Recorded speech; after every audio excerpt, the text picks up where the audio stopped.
Hello, everybody. Happy Tuesday. Welcome back for another episode of Not Now When. Today, I am so excited to have my dear, wonderful friend Lin join us today. Lin, she is a founder and CEO of the Pink Moon. She is on mission, everybody. She is on mission to reform and reshape how the beauty industry speak to women, celebrate women, and connect women. She had bring all her full passion for the eco, beauty, and wellness space from years' experience into Pink Moon. And today, in less than 3 years, guys, she have helped near 20 different female-led businesses pivot, become successful in their own journey. And Pink Moon will also be featured in the Vogue, Bloomberg, Forbes, BuzzFeed, and so many other publications. With that, I am just really excited. Thank you so much, everybody, for tuning in. And thank you so much, Lin, for joining us. We are so excited to have you on the show. Yeah, thank you so much, Wen, for having me. Amazing. So, Lin, you've done so much. So tell us how all those beautiful journey get started in the first place. Yeah, so I have two starting points, actually. I guess the first starting point was in middle school when I started to learn about animal testing.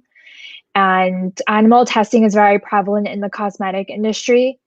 So like your skincare products, nail polish, lipsticks, and whatnot, they're all tested on animals. And so when I was in middle school, I had an older friend who volunteered for PETA, which is a nonprofit focused on animal cruelty, preventing animal cruelty. And she had mailed me a couple pamphlets about animal testing, and it listed all the brands that tested on animals. So at that time, I was very disgusted. I mean, I love animals. I grew up with dogs my entire life, and I'm a big animal lover. And so when I had learned about all these brands testing on animals, I showed the list to my mom and I said, you can't buy any brands, any of these brands. And at that time in the early 2000s, the only brands that didn't test on animals were the ones that you could buy at Whole Foods, farmers markets, small health food stores. And little did I know, I was already using natural, sustainable beauty products at that time, but I didn't know because my first goal was to not use products that were tested on animals. Mm-hmm. And then in college, I had studied business as my bachelor's of science, and then I had a secondary major in Chinese language, and then my minors were dual minor in studio art and art history. And so I love art. I'm very creative. And then I studied business because I had an interest in marketing, because marketing is very, it's a combination of, psychology and business strategy and, creativity. And so I thought it was a good major for me. But in college, I didn't know exactly what I wanted to do. I had all kinds of career aspirations. I actually wanted to, before I applied to college, I told my mom that I want to work in advertising and specifically fashion because I have really love fashion and beauty. And my mom being, an typical Asian mom, looked up the average salary of someone working in fashion advertising.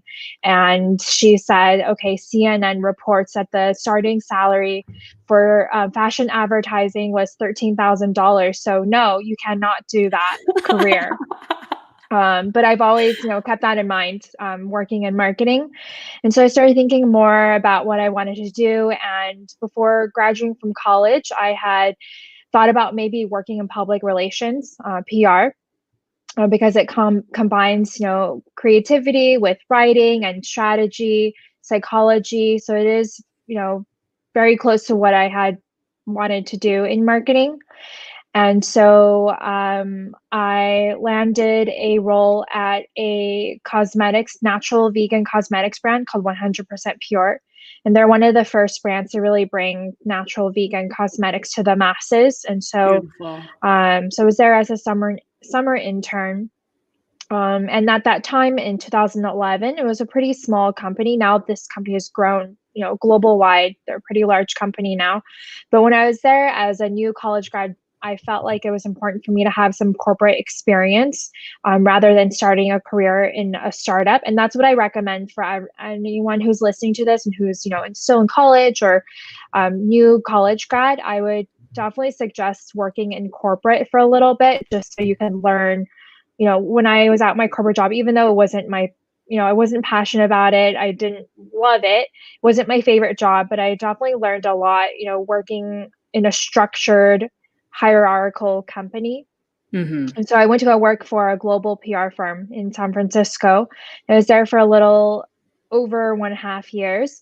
And all the clients I had worked on were tech, like B2B tech, software. There was a couple clients I worked on that were healthcare and solar and green tech. And solar and green tech were more of my passion because it is, sustainable. They're striving for a more sustainable, cleaner planet. And Sounds like you so, always know about the sustainability, that path. yeah, the sustainability path has always been in the back of my mind because that's something that I'm passionate about, animals and, sustainability, eco living. And so, after leaving that company, I was there for, how long was I there? Under 2 years.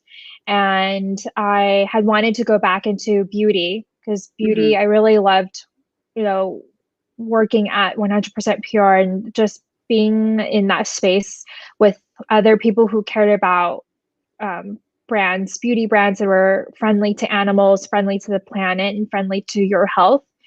And at that time, there weren't many beauty companies in San Francisco. There's Sephora, there's Benefit Cosmetics, Bare Essentials, but those are not, sustainable beauty brands. And then I did find one small retailer called Ayla Beauty, which was my next role. And so Ayla Beauty is a natural skincare retailer in San Francisco, and they're also an online store. And so I worked there for about 2 years. My role was focused first in customer service, and then it transformed into a role that included marketing, social media, some business development. And that's when I realized, okay, I really want to move to New York because several of the brands that they sold and now still sell there were based in New York City. And I'd always wanted to live in New York. From high school, I wanted to go to college in New York, and I just, always had dreams of living in New York. And I wanted to change the scenery. I had been living in San Francisco for almost 3 years, and I just felt like I needed a change of scenery and to challenge myself more because living in San Francisco, it's a great, beautiful city, but I felt like it was a little too small. It is technically a small city. It's 7 by 7 miles. And I just felt like I needed, bigger challenge. And so I had sent out my resume, cold emailed a bunch of organic beauty companies. So I had Google. So I just Google organic beauty company in Wow. New York City. And I literally emailed every single company. I tried to reach out to my network, but most of my network in San Francisco is all tech. So people were like, okay, connect you to this tech startup in New York. And I was like, I don't want to work at another tech company that I'm not passionate about. Like, this is my time to really work at a job that I'm super passionate about, that I really love, and I feel proud to do. Mm-hmm. And so one company that I emailed offered me a job, and it's a Italian organic skincare company called Bottega Organica, and they had just launched a couple months or earlier in the year that I applied for the job. And so I came into the company pretty early on. It was just me and the founders for almost 3 years. So I was at the company for almost 3 years, and Wow. it was a really, really good role for me to really learn everything from running a business, because since I was the only full-time employee, working closely with the founders, I really got to do a little bit of everything. So they had a store in West Village, which I helped to manage. And then I helped to grow the brand across the world. So I launched the brand into various distribution channels across the world. They flew me all over the world, from Italy to Chicago, LA, Wow. to go to these trade shows where I met a lot of distributors and spas and beauty retailers and whatnot. And then I also helped them with their PR and social media. So really, really learned how to run a business on low resources. And Was it what you so, wanted at the time? I'm sorry. at the time you were looking for an opportunity in New York, right? You finally find it. Yeah. Incredible opportunity. Is this everything you want at the time? Yeah, it definitely was kind of like a dream job because, I was 24, had just moved to New York, landed a directorial role because my job title was marketing and sales director. So, it was kind of like a dream come true in a way because I actually before moving to New York, I had two choices: either take this job in New York or go to grad school because I had gotten to this business grad international business program that my mom kept pushing me to do because she was like, I would rather you go to grad school than move to New York because my mom, she likes to keep her children close because I grew up in Southern California. And so her dream is for me to live at home or to live close to home until I get married. And so she Oh, didn't want me to move to New York. She had lived in New York for a couple years. She did her master's here in New York, and that was in the 80s. And so she thought that New York was still like that it was still dangerous and dirty and messy.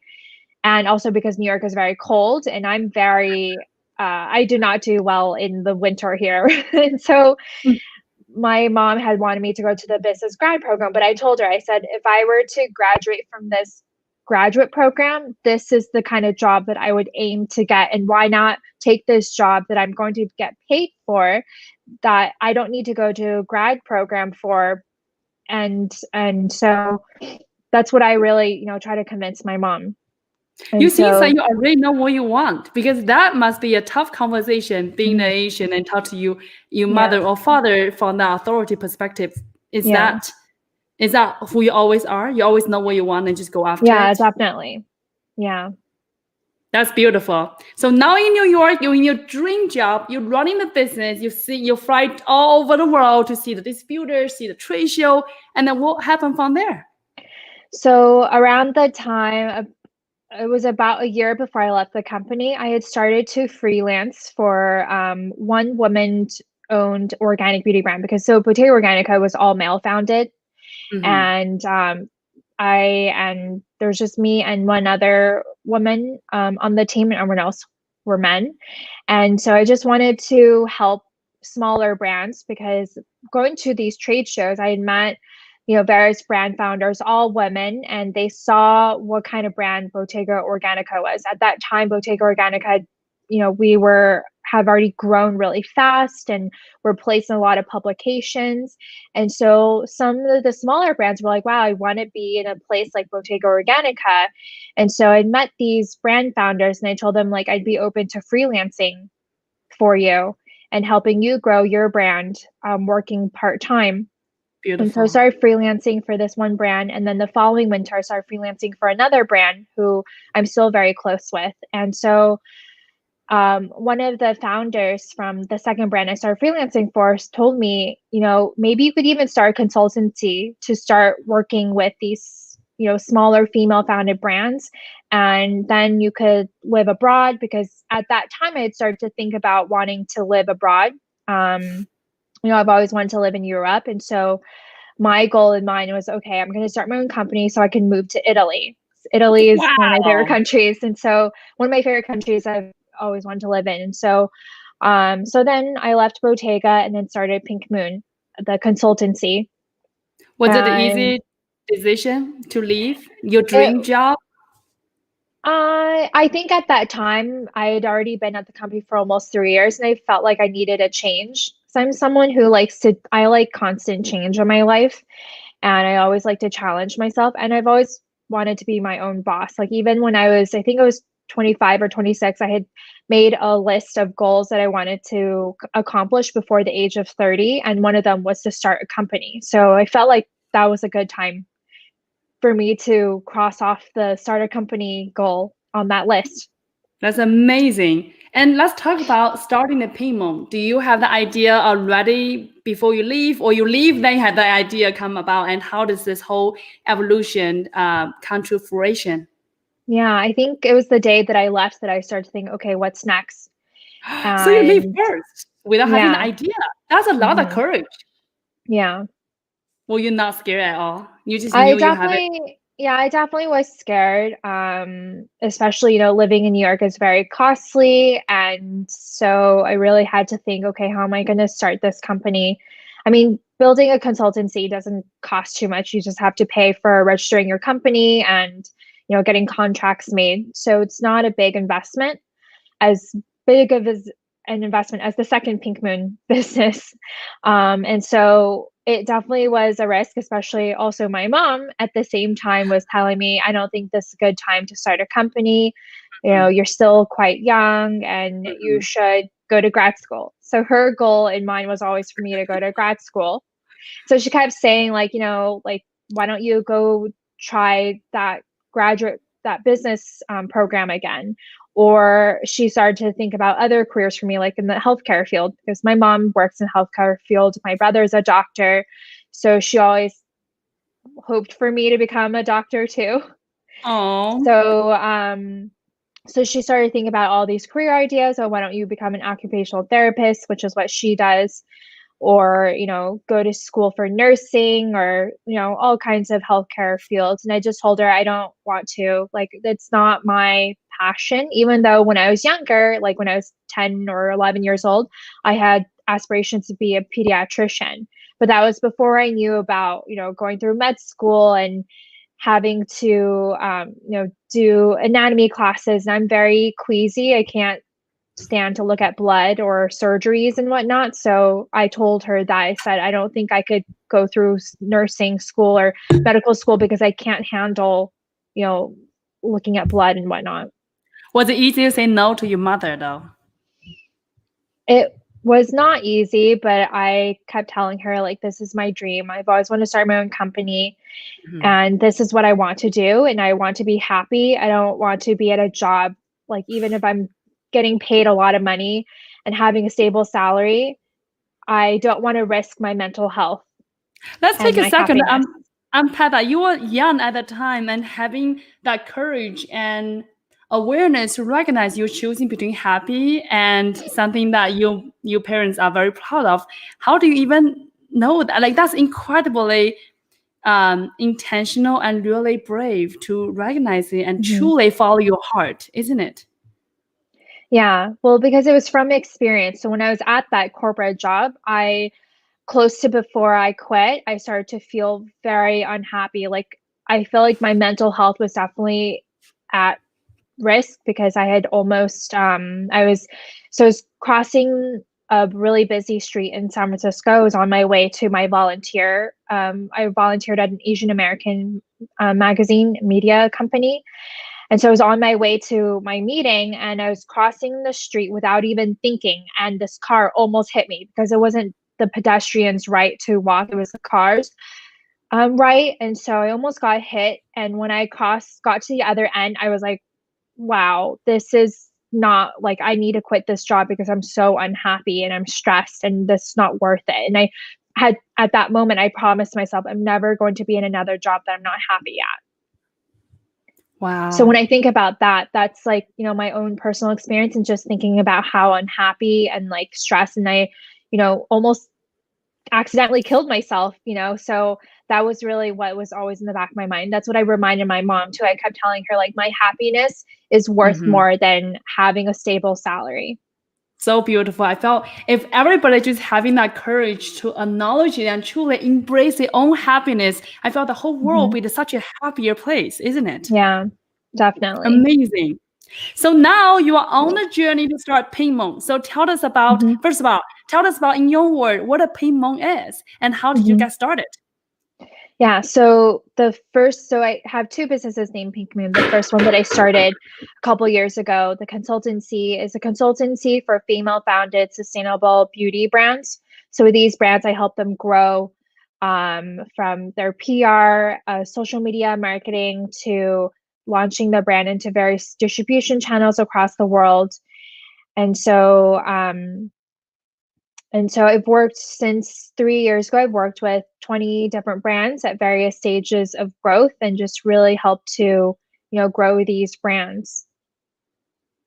And you said two stages. What is second stage? Yeah. So the second Pink Moon business is a retailer.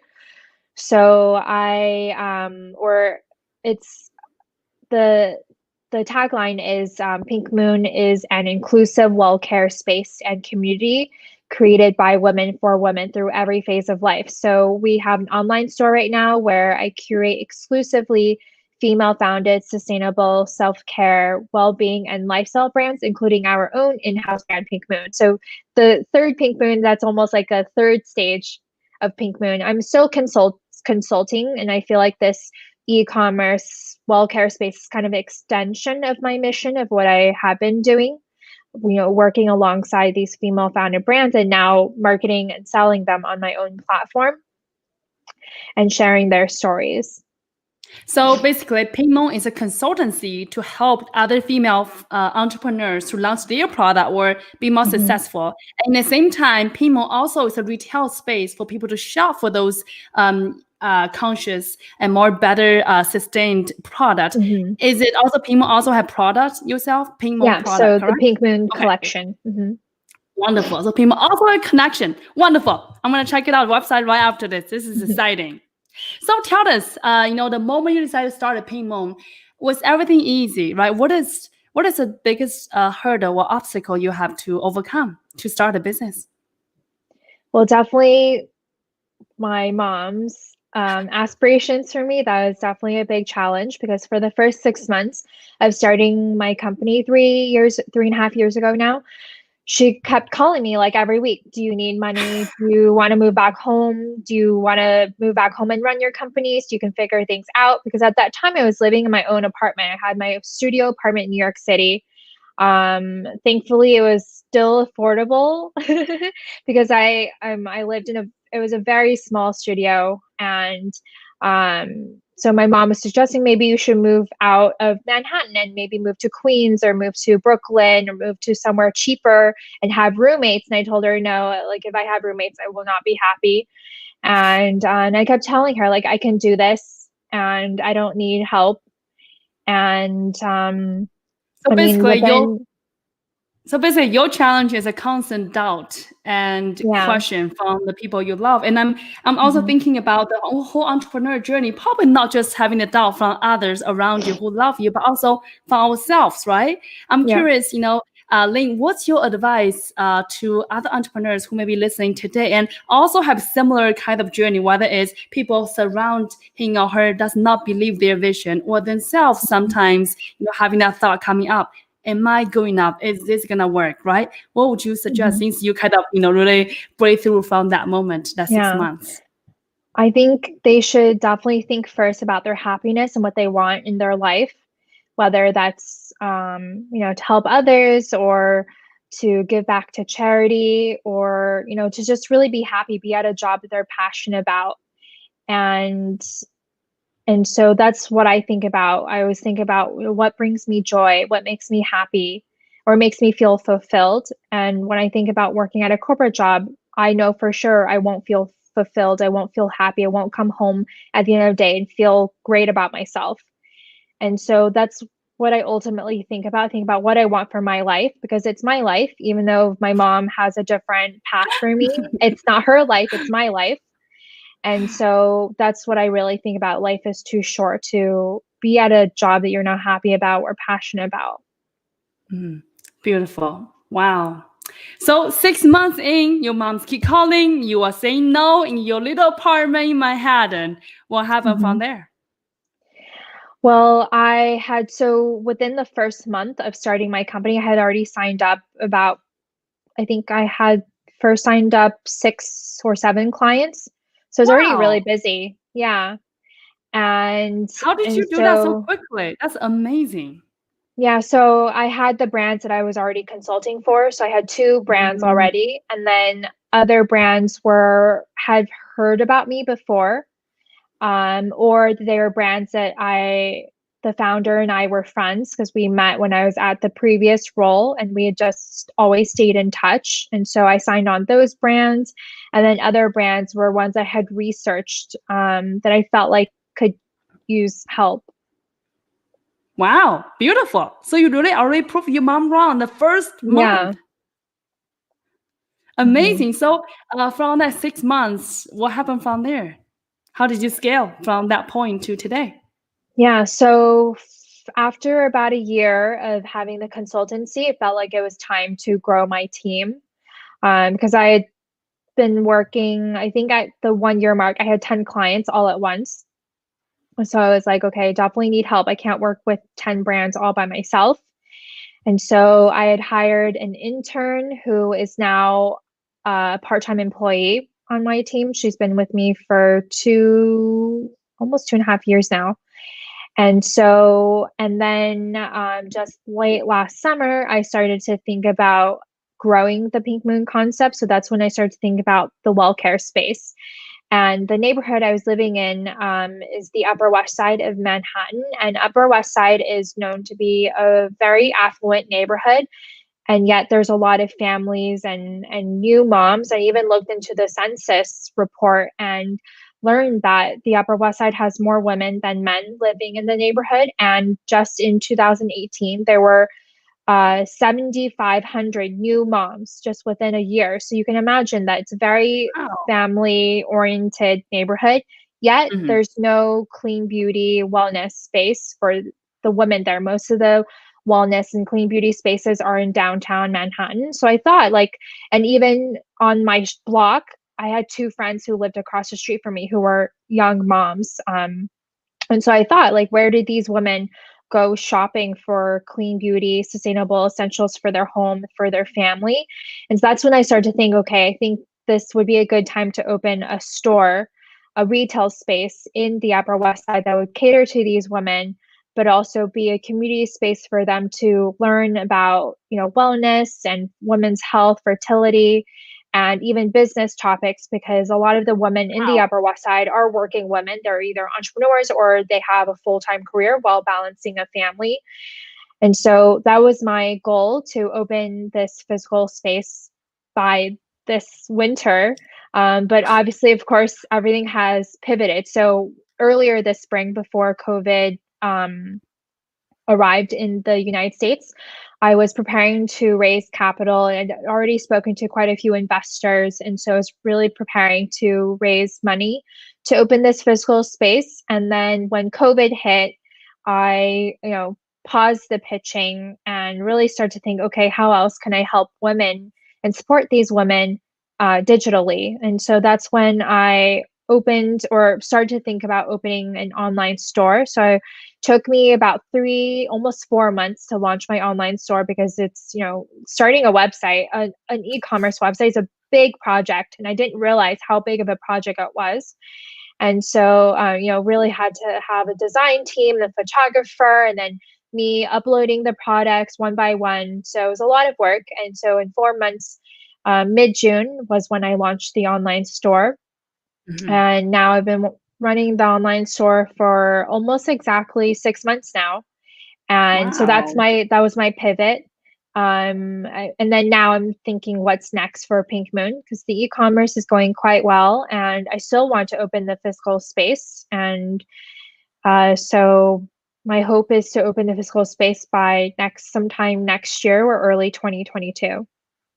So beautiful. And Lin, sounds like you are always, problem solving focus, right? There's a Hmm. problem, there's a solution. Let's go get it done. But I'm Hmm. curious, when this year COVID hit, you mentioned about a few goals you are previously envisioning for this year, but it did not happen. I'm curious about, was it a shock for you? Was it difficult for you first? How do you able to always, in such a positive mindset and really, moving forward and not drawing on that situation, because this year, Hmm. be honest, is not easy for many No. of us, especially small businesses, especially a lot of us, no one can really anticipate or prepare for what's Hmm. coming this year. So I'm curious, Yeah. what is your mindset? What is your thought process coming when entire pandemic happened, and how do you really pivot so quickly and successfully Hmm. and moving forward? Yeah.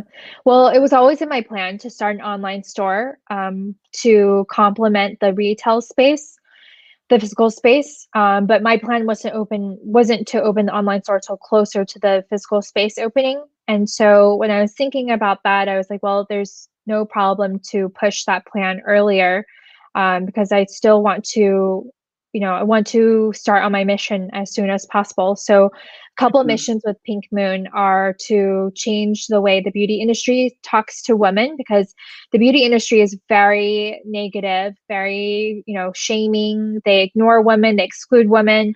They're all about anti-aging and making women feel less than they are, and affecting their confidence and self-esteem. So I really want to change that. That's one part. Another part is to make wellness more accessible, because a lot of people think that living a sustainable wellness life is elitist and very expensive, but actually it isn't. It can be affordable. And so a lot of the brands that we curate in the online store are under $25 and very affordable. And thirdly is to give back. And so we donate a part of our proceeds to a part of our profit to charity. So since mid-June, we've given back to over a dozen charities, and or almost actually 2 dozen charities, different Wow. charities. And because I've always, I was raised to give back to those who need it the most, and help other people. And so I wanted that to be a big part of my business too. And then the Beautiful. lastly is to really inspire genuine self-love, because right around the time when I launched Pink Moon 3.5 years ago, I was going through my own self-love journey. I'd just gotten out of a really toxic relationship, was learning to rebuild myself, rebuild my confidence, my independence, and really learned to take care of myself, because I, never really taken good care of myself. I always relied on boyfriends to take care of me and my parents.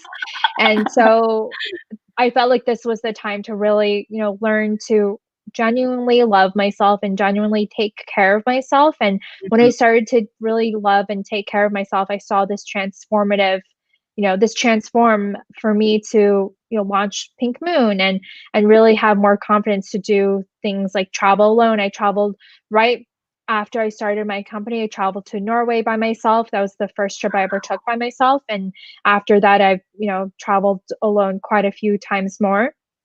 And so I noticed that, when you really take care of yourself, you're more open to more risks and more challenges, and face them head on without negative, pessimism. And so I want other women to experience this too. So with our store, we're not just all about selling, but we're also mostly about supporting women in any way that we can. So we started doing virtual workshops on wellness. So we did a workshop in September about gua sha and traditional Chinese medicine. And then in October, we did a workshop on energy healing and aromatherapy and crystals. And so we really want to continue these workshops and see what else I can do to support our customers.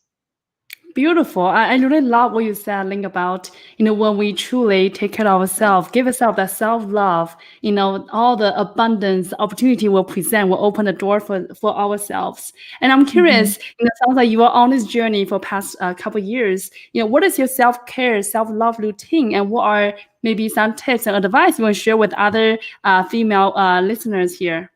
Mm-hmm. Well, definitely, the first step is washing your face. Um, that's a first step to taking care of your skin, because when you take good care of your skin, you feel good inside and outside. And so washing your face is definitely a big step to not miss, because there are days, when I was going through that breakup, there are days that I didn't even get out of bed for several days, didn't wash my face, didn't shower. I felt Oh. really bad about myself. But then when I started to get up and wash my face, even just simply splashing water on my face, I felt instantly better. Just that feeling of water too. Like, water is very healing. And so that's why people say when the sea, when you go to the ocean, there's like a famous quote from a poet saying how the ocean is very healing. And it's because of it's the water. Water is just very healing and instantly feels good. So just, splashing some water on your face is a good step.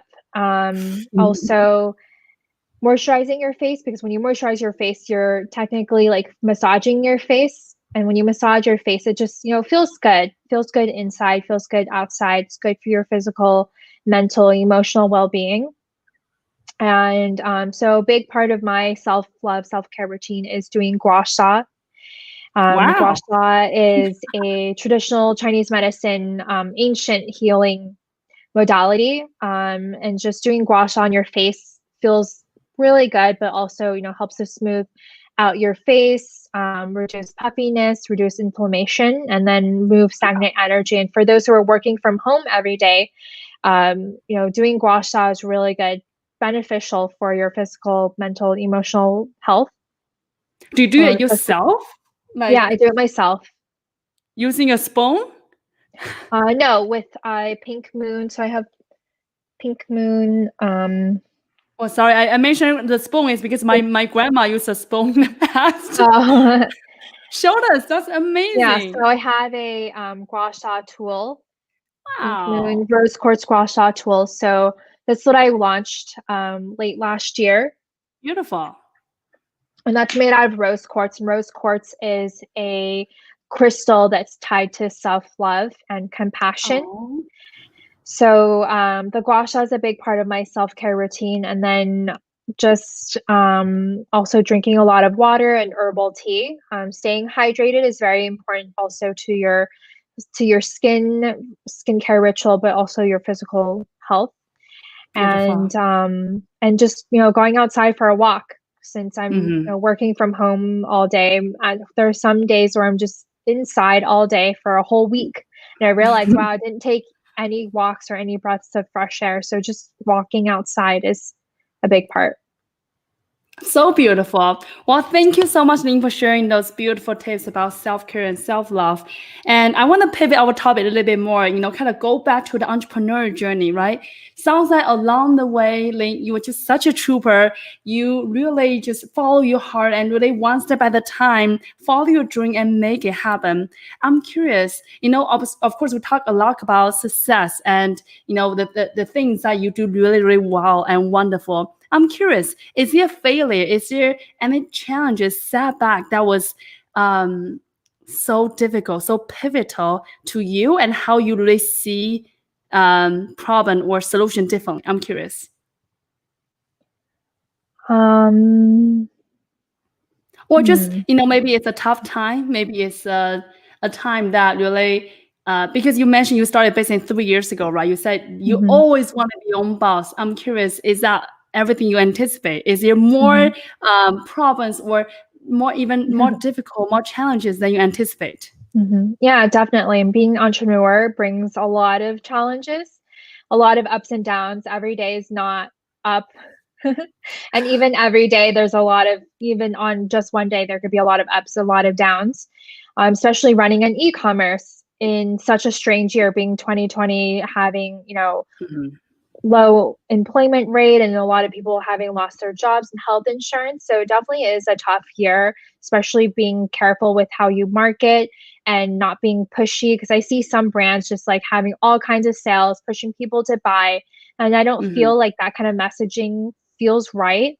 Mhm. And but even then, I also need to survive as a business. And I've invested almost all my savings into launching the online store. It was a big investment. And there definitely Wow. have been days where I'm just like, I just want to give up because running an e-commerce store is a lot more work than I had ever imagined and ever expected. And so it definitely has been a challenge. There are some days where I was just like, I just want to quit everything and maybe work at a corporate job. But then I think about my happiness and I think about my goals, what I want to do with Pink Moon, and just really thinking about supporting women is Mhm. what I think about, and giving back, because since we give back, use a portion of our profit to give back to charities in need. And so when I Mhm. really think about my mission, my goals in life, then I just keep going.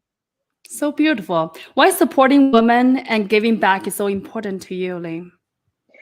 Well, supporting women, because one thing, my mom raised my brother and I working full time, working a full time career while raising the both of us. And so just thinking about women like her, women who, really gave themselves selflessly, worked hard to, have a career for themselves, have their independence while raising children and being a wife and, managing household.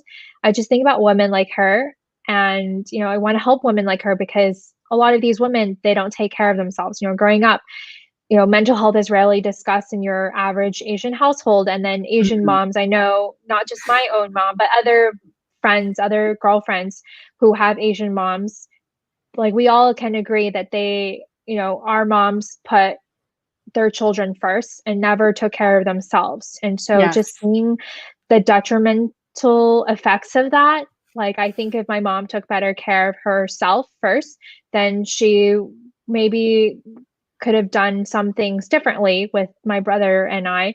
And so I just really want to inspire women to take care of themselves first, because when you truly love yourself, truly take care of yourself first, then you can take better care of the people around you, do better at your job, and take care of the causes that you care for.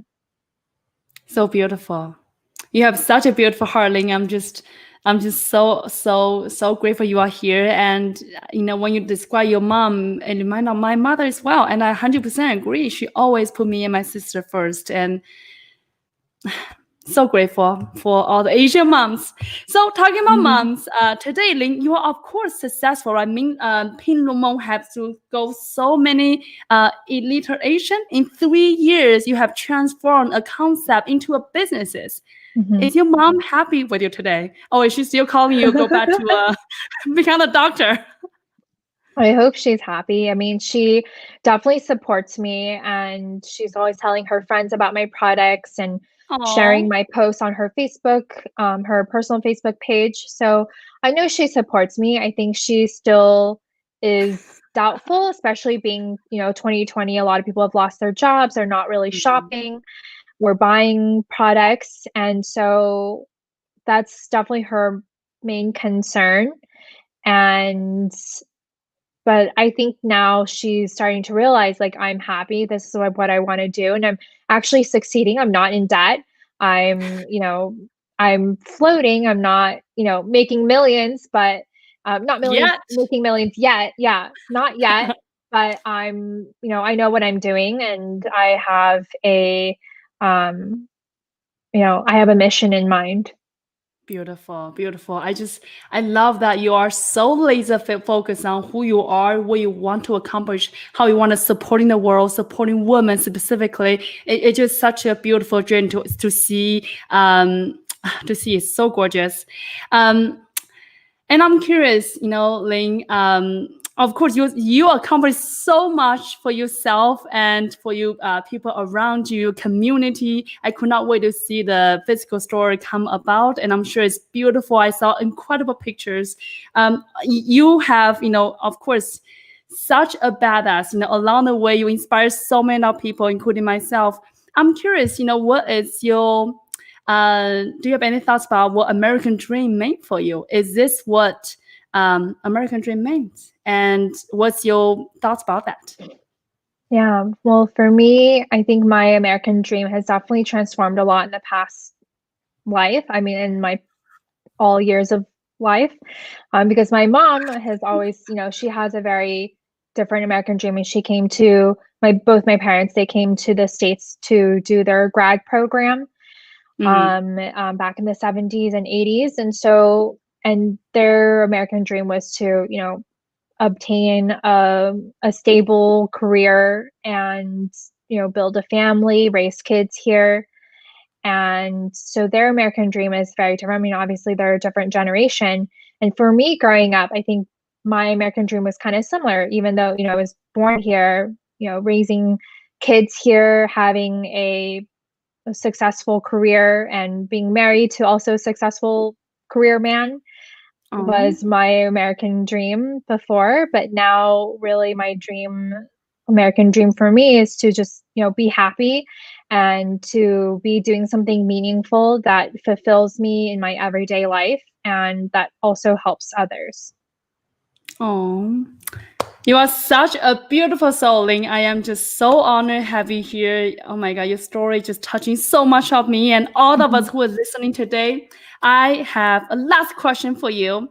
So for you, start your business 3 years ago, you obviously overcome so much up and downs. And today you are very, very successful on your way to make even bigger world. Do you have any advice for our entrepreneurs who are listening, who are maybe thinking about starting a business or maybe pivoting in 2020 and 2021? What kind of advice or tips you will share with us? I think one thing is definitely just stay true to your mission. Because I actually recently had a friend tell me, a friend that I've known for quite a few years, told me recently, like, Lynn, you've really stayed true to your mission and stay true to who you are. Because some people, when they start a business, they get very greedy and they see how much money is flowing in. They take advantage of other people's money. And so what she told me, she was like, you really stay true to your mission to help women and to also give back to charity. And and so, those are my top goals with my company. It's not to get rich. I'm not about getting rich and like making it big. Of course, that's all Mhm. nice and good. But for me, it's really it's about helping others with my business rather than getting Mhm. rich and making a ton of money to keep for myself. And when I get to that point, when I'm making a lot of money, most of it will be going to charity because that's how I was raised and how I want to spend my money. And secondly is to just keep moving forward. Just think about what you're passionate about, what brings you joy, and keep working on that. Keep working on what brings you joy. Focus on things that, help bring you happiness and peace rather than, listening to outside opinions. Mhm. So beautiful, Lin. So I love everything you said. Focus on your why, focus on moving forward, really focus on follow your heart, focus on what bring your heart the joy, the beautiful, beautiful smile, and then make the world a better place. So I Mhm. love everything you said. Thank you so much, Lin, for joining us. Oh my God, I'm just so inspired. And I hope everybody who tuning in also enjoyed today's show. We cannot wait to see you guys next time. Thank you so much, everybody. Thank you so Thank much, Lin. you. Yeah, thank you, Wen. Bye, guys.